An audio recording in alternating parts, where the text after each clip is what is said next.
Before the opening bell, U.S. indices closing mixed on Thursday as shares in utilities, retail, and tech, hardware, and equipment sectors all trading higher, while shares in materials, banks, and diversified financials, they were under pressure. On the economic docket, initial jobless claims figures falling to 268,000 in the week ended May 21st, continuing claims rising to 2.16 million, durable good orders increasing in April by 3.4%, and pending home sales in April jumping 5.1% month over month, therefore leading the way for decliners to just beat out advancers. 57% of SP 500 constituents trading lower yesterday. Now, after the market closed, Splunk reporting that first quarter diluted LPS widened to 77 cents from 57 cents 1 year ago on revenue of $186 million, up 48% year over year. The Valent, meanwhile, receiving joint takeover approaches from Takeda Pharmaceuticals and TPG, a private equity, which the company rejected before hiring the new CEO. And CME said that it has been formally granted the status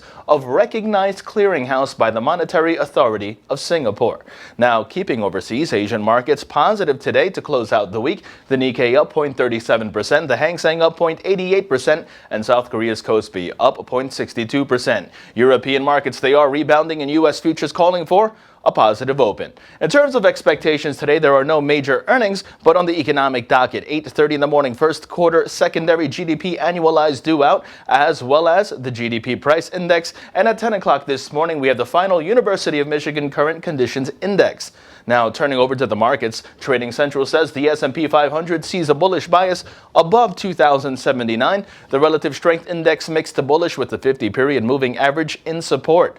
A bullish continuation pattern is taking shape, so long positions above 2,079 are favored with targets at 2,095 and 2101 in extension. The Nasdaq, meanwhile, sees a bullish bias above 4463, preferring long positions above 4463, and the Dow Jones sees the upside prevail, preferring long positions above 17,710.